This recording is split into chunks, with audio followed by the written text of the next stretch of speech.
Welcome to another episode on the People Productivity Channel, where you are the product and a better you is the solution. Today we have on a very special guest and a friend.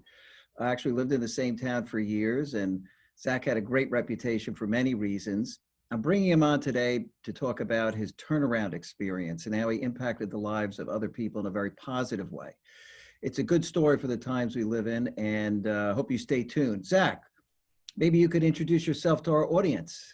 Hello, Frank. It's a pleasure to be with you today. My name is Zack Lemelle. I'm the president and CEO of New Hope Coaching and Consulting. And it's a company designed to develop leaders in the IT space at all levels. Yeah. And boy, is that necessary, right? Everybody's trying to turn managers into leaders these days. Absolutely. You know, new generation comes along, right? Same challenges we had, if I might say so. But anyway, so Zack, one of your really interesting experiences, and you have many success stories to share, but one that, really touched me when we talked about it was your turnaround at Ethicon. Why don't we set the stage, your background getting into that job, what happened when you arrived there? Sure. It is indeed one of my more interesting experiences in my corporate life, as it were. I was just recently promoted from a domestic business where I served a large portion of J&J's sales force into a global role. And quite excited, as you can imagine. First day was June 2nd, my birthday. Beautiful day outside, as a matter of fact. I was feeling good, Yeah, nice. When I walked into the building where my new job was, and I opened up the doors to a huge bullpen, as you can imagine, and on the right side were all of the leaders in their offices, in their glass fronts. My office was in the far corner. I walk in, I get hit with this amazing heat wave all of a sudden. I said, wow, what's going on here? The air conditioning, I knew there was some heavy energy going on in that organization. yeah. As I walked in and began to see some of the people introduce myself, it was surprising that my leadership team, my new leadership team, were quite pensive. They pretty much kept their heads down. They stood up and waited, but they didn't necessarily come and engage. Never a good sign. Never a good sign. Got to my corner office and met my new assistant, who welcomed me with open arms. Welcome to here, and glad to have you here. And of course, now you begin the next day, the productive work. What I realized is this when I walked into that organization that day. Yep. They're in the middle of an ERP system, global. J&J's first global system, which I was surprised to hear. It was a year late. It was bleeding about $1 million a month. It had a $175 million business case against an $85 million investment. And they were behind. Yeah. Everyone in the organization, I'm sorry? Oh, it sounds it. By the way, the history of ERP implementations is relatively storied as it goes, right? So. Indeed. And this was mine. Uh-huh. They were implementing the ERP system. Again, as I said, it was running late and bleeding quite a bit of money. Well, what I found interesting about it when I did my analysis was the project manager was someone from the supply chain, not from IT. The IT had a secondary role to the project leader, who was again from the supply chain. In addition to that, Frank, it was around the time that they were doing people development, or we're doing performance appraisals, rather, I'm sorry. And in the infinite wisdom of the leaders there, they decided to take everyone's performance grade down by 1 as acknowledgement from the leaders there that they weren't happy with how this project was progressing. Yeah, I always loved that in corporate, right? Where they're never sure what to do. It's like a layoff and, listen, let's be very thoughtful about it. And then the shotgun comes out and they treat everybody the same. Boom. Exactly. That's really disgraceful, because obviously there's differences in performance. Not everybody's doing a bad job. And if they are, the problem's somewhere else. Well, true that. They decided everybody was doing a bad job, including the assistants from around the world. So everyone in the IT organization had their performance grade taken down. You can imagine what that does to their career, to the promotions possibility, and more importantly, compensation. Morale. Exactly. So exactly when I walked in there, the morale of that organization was literally in the toilet. Customer satisfaction was way below 50. The employee engagement scores that we have, which is graded at J&J by the Credo, turned out to be last of all the IT organizations that J&J has. Remember, J&J is a mutual fund model. Yeah, they're 21 companies or something, right? Or they were. They're There are huge. 105 companies. 105? Boy, I got that one. Business entities, yes, around the world. 150, 120, they fluctuate back and forth, number of employees around the world. Now, how big was Ethicon in terms of revenue and stuff? It was $3.5 billion in revenue. It was J&J's largest company in terms of the physical plant, because all of the medical device, or a good portion of medical device manufacturing, was done under the Ethicon umbrella. Okay. And so we had plants that were spread out around the world that were also responsible for that were implementing this global ERP system in the medical device portion. Sure. And so being late, taking everyone's score down, morale was absolutely in the toilet, as reflected by their Credo scores. Credo is king in J&J, measures the cultural health of the organization, and this one was not very good. I knew I had to do some fairly dramatic changes in that organization. So what did I do? Well, first thing I did was introduce myself to the organization and who I am and what I was about. My family, my career. So I gave an intro to who I was. Then I spent the real you, the real you. The real me, not No the resume me. right? I mean, the real you, family, get to know you. That's a very open, kind of vulnerable way to do it. I like that. Absolutely. Very first thing I did, showed them my life, my career progression, my life progression on personal and professional, on a professional side. So I wanted them to know me first. Then I spent one-on-one time with everybody in the organization, meeting everybody one-on-one. Okay. Long time to do that, but it was absolutely critical to do. I needed to understand the kind of talent I had. I need to understand where the culture was in the organization, what some of the bottlenecks were, and ultimately, why was this project late? That was one of the first things I had to do. So did the analysis, and what I realized that we need to go through a fundamental transformation top to bottom. New strategy with new vision, new mission, new strategic objectives, new measures. It also included new people in some respects. So I took my leadership team that I inherited from the old regime, and I created a new leadership team. But being in J&J, the blessing that we had was no one lost their job. Everyone went to a different job. So I created a new team to help mine to drive this new strategy. One of the things we did that was real important though, Frank, was instead of developing this strategy among the leadership team in a vacuum, we included the entire organization. Once we had our vision and mission strategy done, we actually traveled the world in presenting this in draft form to all the people in IT, asking them for their input. Caveat, we may not change anything, but we want to hear what you have to say. Sure. Why? Inclusion. Inclusion builds engagement. Yeah, I agree. Inclusion's great. That level of engagement, that people get from knowing they have a voice in it, they count.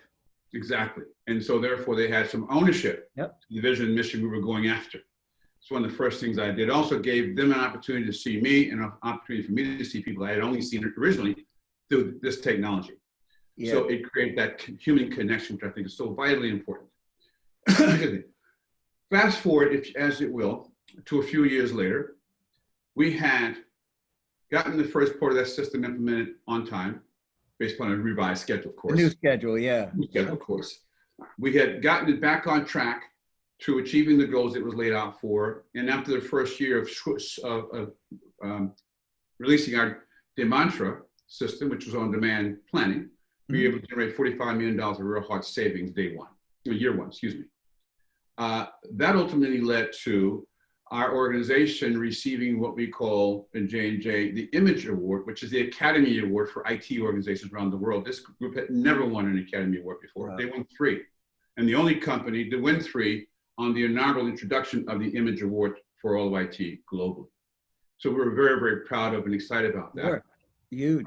Our customer sat numbers, after doing some serious work within the organization and with my leadership team, we wound up with our customer sat hit the highest it's ever been in the company's history.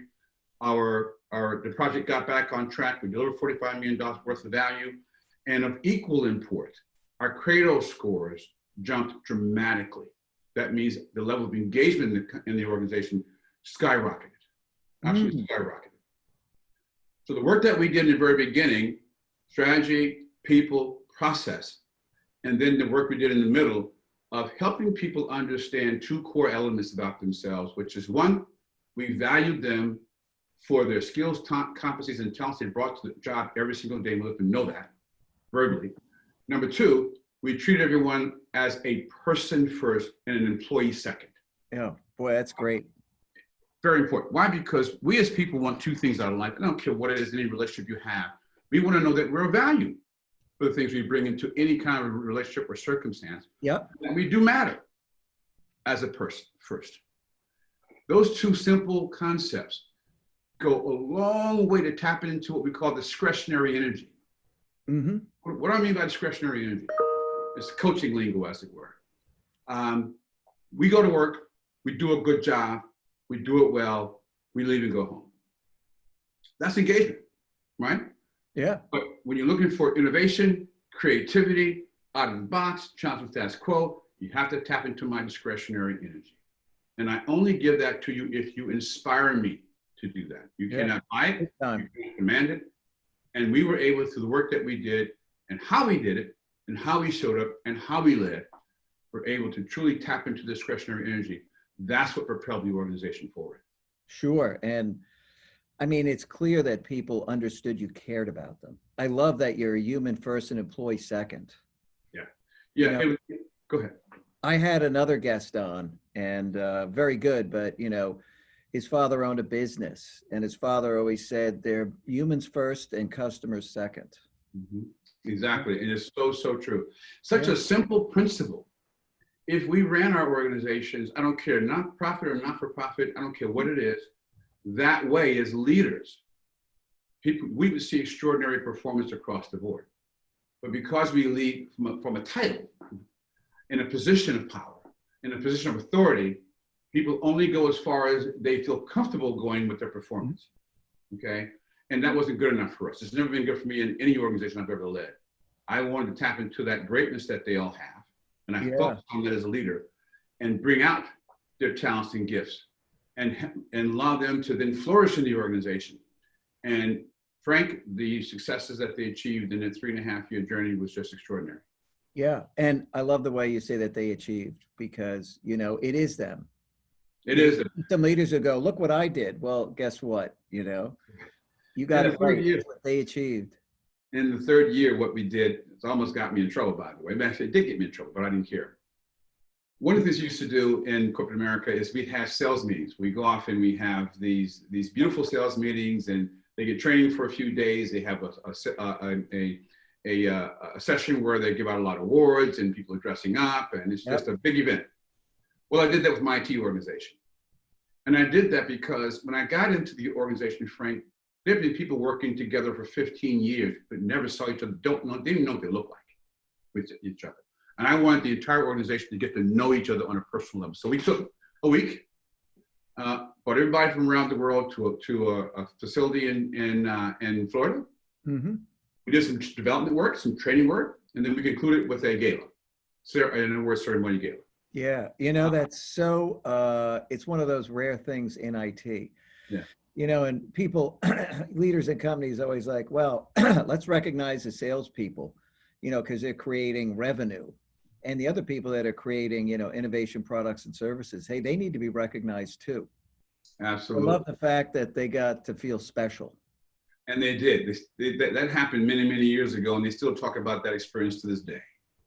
The other key thing that came out of that was my leadership team and I became so close in what we did, we became family. So even after I left and they went their separate ways, we still come out together every single year for a family dinner, as it were.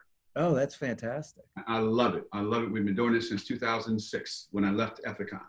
Yeah. And it continues to this day. As a matter of fact, my other business partner worked for me at Ethicon, and we work together now and to this day. So those lifelong relationships you create when you treat people like human beings first, use their work, they last indeed a lifetime. Yeah, amazing. And, you know, you spent a lot of time developing people, didn't you? Yes. So let's talk about that. Because by the way, nurturing people says, hey, I care about you. You know, it is like family. It is. And, you know, I want you to grow and be better and flourish. And so what did you do? Well, what I did was, in the midst of this major transformation, and it got there in 2003, by the way, give you a timeline, ended in 2006. In 2004, I knew I needed to develop my own leadership skills. So I went to training to become a coach. Mm. And I took that program during this transformation. I even sent one of my other directors to also the same program because I wanted to have a support with to do this. And I took the skills I learned from life, from years of experience, and when I learned in coaching, and applied them to my leadership team and how I approached them and how I led them. That became contagious with them. They then began to lead their organizations that way, their teams, and then teams begin to lead and just cascade it right down to the entire organization globally. Mm-hmm. And so we created a culture that truly was inclusive. It was a focused and finished culture because results were key. Let's be honest, right? Yeah. We still have to meet our goals and objectives, and I didn't like meeting them. I wanted to exceed them. So it was critical that we did that. However, we did it from a sense of humanity, a sense of empathy, a sense of caring, and a sense of support. In doing that, discretionary energy hit, performance went right along with it, and they all excelled. Yeah, and listen, this is a very timely story. We see so many organizations struggling out there. They're faced with these digital transformations. They've got to create an environment where people do put that discretionary energy into their work so that they can actually, begin to transform and outcompete. Those are very, very, big, long, hard, complex transformations. You've been in them. I've been in them. You've got an old company with a lot of legacy around. Boy, those are really tough challenges. So they're struggling because they still don't get the human side right. People talk about it, but they never learn to treat other people as humans. They're like, they're a part that they've got there, and if the part doesn't work well, get another one. It's just a completely messed up model. And I think that's the model that was prevalent during the industrial evolution. Yep. Where we went then to the service evolution, and there was a shift somewhat, not enough. Then we went to the information revolution, which we're in now. You can even take it to the next level of digitization. Yeah. It becomes even more critical now that we as leaders learn how to create community in the midst of technology, in the midst of the absence of that personal contact one-on-one. Mm-hmm. Very unique skill. We all have it, but not many of us know how to use it. Yeah. I say frequently that, people were taught to think, but not to feel. Right. And it really is true. Humans are born with the skills, right? Because we're social animals. We're born with the ability to do this, but people end up, going to school, being an individual contributor, basically studying, taking a test, trying to outcompete everybody else. And, more and more, they're starting to learn to collaborate, especially as they go into college and do things together. But it's long overdue. And, these skills are learned by doing them. It's like golf. You got to go do it. You got to swing the club. You could be on Facebook all you want and be talking, boom, boom, chatting. But you got to get that human connection. And that's not a human connection, really. You got to get the real one going. Exactly. And that's why, Frank, I introduced myself, the human Zack Lemelle, not the CIO, Zack Lemelle, to the organization right up front. That started the journey of them getting to know me. I wanted them to get to know me as a person first, not as their CIO. My definition of leadership is very simple. If they take away your title, will they follow you? Mm-hmm. And I've always wanted to lead. I always wanted to lead from that perspective.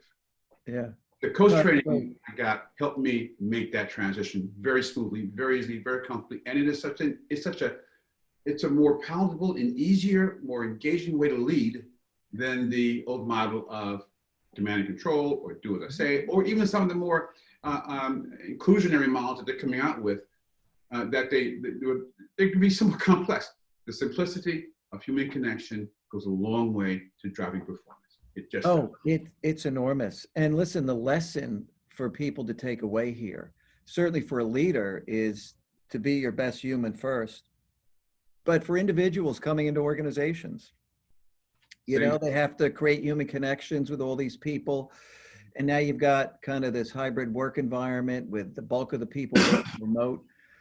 Leaders who did not have and develop these human skills to make connections, they're going to struggle more than ever now, because they couldn't do them when the people were right there.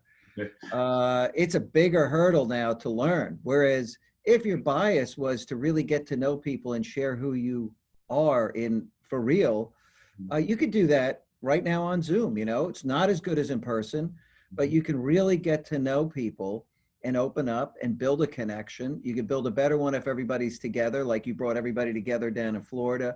That's the ultimate. But, you know, you can't always do that. So people need more than ever to, you know, do their best with the tools they have to make these connections alive. And the role of leadership is to inspire. If we learn that that's our primary response, in addition to finding good talent, mind you, of course, it's our job. It's a talent, strategy, mission, vision, but it is ultimately to inspire your organization to greatness. It's there, it's right below the surface. Yep. That's discretionary piece I'm talking about. If you inspire me, I'm going to go to the ends of the earth for you because I care about you as a person first, and it's my CIO second. Mm-hmm. When you treat me that way as a person first and not an employee second, we now have that connection. That's a powerful, special connection. Anybody, you know, anybody who wants to learn more about this should go on Google, type in Connect First, then Lead. There's an HBR article. So this is for our audience. You know how to do it. Mm-hmm. But what, you know, in their studies, they found that what people wanted first was that warmth. They wanted to know you were human before they wanted to know you were competent. Right. And the study proved this, Connect First and Lead. And by the way, that's not just for leadership. That's for any individual. You're coming on a team, they want to know you're a good human and you're trustworthy before they want to know you're competent and you're going to add value to the team. And when you don't have that, you're going to have, your organization will slow down. You're going to have some turmoil and challenges in the organization because of that barrier that gets created, you know, and we create it. Stats say this, Gallup poll, right? Companies who are able to tap into discretionary energy employees grow 25% faster and greater than their competitors. Customer innovation jumps significantly. Customer satisfaction jumps significantly. Mm-hmm. All of these core variables that we use to measure success in our society and in our business model, all of a sudden begin to blossom. Oh, they all do better. Yeah, phenomenal. They all do better. The data shows it. The data shows it. So if we were to lead from a place of caring, of humanity, empathy, without title, that's true leadership. When you're leading with your title, that's management. That's not leadership. And that's something that most of our leaders have to understand. On the money, Zach, on the money. I think that there are just so many leaders out there that, you know, they've got to go up a learning curve here. And, you know, I think they have to be vulnerable enough to say, hey, look, I got to learn to be, you know, more human, create better connections, you know, hey folks, look, you know, I'm going to be reaching out, you know, anything, you know, that I could do better, let me know. They should be open to it. And I think many people, you know, they want to hide behind that title.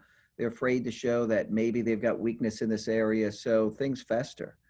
And you said an important word, a critically important word, Frank, vulnerability. Yeah. Vulnerability. That is one of the most important traits of any leader is to be vulnerable. Yes, big time. And you put the human first. Yes, I put them all. I opened up the kimono and let them see it all. Right? Yeah. You know, and it's so interesting how, you know, your results, you know, absolutely prove out all the research findings over the years. All these things have been studied and have been known for quite a while. You did it because you intuitively knew how to lead and do that. And you knew from experience, from the work you've done, this is how you get results. So you did it. But interestingly, you know, we could pull out research for all these things and say, hey, you know, Connect First and Lead. This is, you know, Harvard Business Review. Mm-hmm. And there you go. Another story of success, another success story that proves all of this research is valid and people should embrace it and use it and lead better. Now more than ever. Before we had that human connection and contact that I could at least see you and shake your hand and see you face to face. Now we're doing it electronically. We need this more now than ever. You cannot lead an organization in this digital world the old way. No. It comes command and control, and people will react to that. You will get performance, but not the performance you're looking for. Understand that. You can get performance that way, and command and control works. but you will not get that extraordinary performance, extraordinary result, and extraordinary outcomes leading from that position. You simply cannot do it. No, you'll get that, you know, control level output where everything is controlled and people are doing exactly what they have to get done and no more. So you'll move at a snail's pace. You know, the creativity won't be there. People won't go out of the way to help people because heaven forbid the person you help, you know, gave them advice and they do something that doesn't work out. You get sucked into their problem because it's a blame-oriented place, right? So people are like, oh, hey, I don't want to go down with his ship. That's right. You know, I've seen all this stuff over time, and you know, your story so resonated with me. I knew you had a big success over there that it's so timely to have you on because this story is more relevant today than ever. Yeah. And again, to your point, the times that we're in nowadays, how you lead determines your success of the organization, the success of the people in the organization, the success of the customers and clients you're trying to serve. Yeah. Because they want value from you as well. They want to know that they matter to you as well. So it doesn't matter what situation or circumstance you find yourself in, those two words come up over and over and over again. Simple, but not easy. Yeah. Easier said than done. Yes. And, you know, the sooner people start swinging the club, the better the score is going to get. That's Absolutely. the way I look at it. Practice You makes gotta perfect. just do it. Yeah, do it. Get out there. Just do it, like Nike says, right? Get out there. You know, and I have couple examples of some leaders that I think leads from that perspective that have done a marvelous well. Alex Gorski, J&J, is one of those, Chairman CEO, right? Mm-hmm. Alex leads with heart. Very smart, very sharp, very strong leader, but he leads from heart. So the difference is if you see Alex walking the street, think he's an average guy. You would never know it versus some other executive at that level who has an entourage around them at all times. This gentleman leads from heart. When he came in, J&J stock was $54 a share. Now he's been there, I don't know how many years. It's now $145 a share. Yeah. Well, growth. I mean, Growth here's a guy who really did it. Yeah. And he and I used to talk quite often about these types of subjects. And again, I don't care what leader you are, profit, not for profit, when you lead from these simple characteristics, you're going to see your organization perform at levels you never thought. I had to get out of the way of my organization. If I stayed in the way, I'd have blocked them. I'd let them go. And I did that. And it got to a point where I wasn't sure I needed to be at work anymore because they became so self-sufficient, so self-supportive of each other and the work they were doing. Yeah. That it created an amazing, amazing experience that they still talk about at J&J to this day. Yeah, and many of them have gone on to do well in their own careers, right? Absolutely. Every one of my leadership team members are now doing exceptionally well. One is my business partner. She wound up being the chairperson of a large IT not-for-profit organization. I have one now that runs consumer for Ethicon. One went to a biotech. One went to marketing. So the list goes on and on and on. And that is what I'm most proud of. I tell people IT is my profession, but people are my passion. I can talk about the successes I did in IT, this system, that system, all that stuff. At the end of the day, that's irrelevant to me. What I want to be known for, I want my legacy to be about, is what happened to the people that I touched along the way, and their greatness they're tapping into, and the great things they're doing in their lives, for their people, for themselves and their families. That's my job. That is the real legacy. Absolutely. The most important legacy in anybody's life is the lives they touched and how those people ended up flourishing or doing better because of it. Absolutely, Frank. Absolutely. So really tremendous, you know. It's touching that, you know, you're able to go into this place, feel that vibe, know that, you know, this was a turnaround situation for sure. Yeah. And then to pull it off. I mean, absolutely great job. And that was after my entree to J&J wasn't that great. So after overcoming that and then moving on to other roles and opportunities, I'm thankful to God for the blessings he's bestowed upon me. I'm also grateful to J&J for the experiences they gave me. But most important, I'm in love with the people that I learned, I became to know and still know to this day from that experience. Yeah, I did so much writing on IT, and IT failure was always a human problem. It was never about technology. Never. And, you know, the stories about IT failure, you go back to the 80s and 90s, you know, these you know, $100 million projects blowing up all over the place.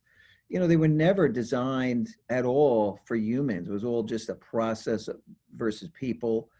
And, you know, the human side always was the key to the business. And you look in the digital era where many companies have to transform themselves using technology. Mhm. And so in a way, they're all going to have to use kind of this leadership style to get the best out of their people. If they don't, they'll only get so far with their success. I remember the Harvard Business Review article that was titled, "Does IT Matter?" Excuse me, Oh, I'm sorry. sure. 2015, that caused quite a stir. Big stir, and it should have, because 75% of the IT projects, to your point, failed. Yep. Why did they fail? It was human failure, not technology related. It was a failure of leadership, as a matter of fact, more so than even the human aspects of it, because we were leading as though we were leading machines, Yes. software, and things instead of leading people. And therefore, the failures are, I mean, they're extraordinary, as we can imagine. They're all written about in magazines. But when I learned this simple concept and began to lead from that perspective, I learned it took tremendous stress off me. It took tremendous stress off my leadership team and the people in the organization. And now, when we left there in 2006, Frank, at Ethicon, when I got there, nobody wanted to be in the organization. Everybody wanted out. No one wanted to be a part of this organization. When I left there, you could not get them out with a crowbar. And other people in the J&J wanted to become part of our team and part of our organization. That's the testimony to the leadership team that I was blessed to have, and how they led. We were that sort of blessed to do. And so that's why the stories still exist to this day. When you touch someone's heart, they never forget that. Yeah, and they're always, you know, these stories, you know, they have these core truths in them that are just so important, and people can learn from them today, which is why I was excited to get you on our channel. Hey, do you have any other parting thoughts for people? Excuse me, I'm sorry. You know, I tell you, I think in this digital age, it's even more important than ever for us to lead with a sense of humanity, to lead without a title, to understand that we're all in this together. It is an inclusive process. I don't care what your ethnicity is, what your gender is, what your preferences are. We literally, if we don't come together and do this together, we will never be successful as a society or as a organization. That's right. So I implore my colleagues out there to understand those three core principles. One is, if they take away your title, will they follow you? And if the answer is no, you're not leading. That people, they want to know their values, as I said earlier, that for the talents and gifts that they bring to work every single day, and that they matter to you as a human being first before an employee. If we embrace those three core concepts, you can lead any organization to tremendous success, and an organization that has a lot of joy and happiness in it. Yeah, fabulous. So, Zach, where can people find your coaching business online? They can find me at the email is Zack, Z-A-C-K, at nhcoaching.com. NHC coaching, I'm sorry, nhccoaching.com. NAC Coaching. Okay. Very good. Well, listen, really enjoyed having you on today. Thank you so much for being a guest on our channel. And all the best to you. Take care.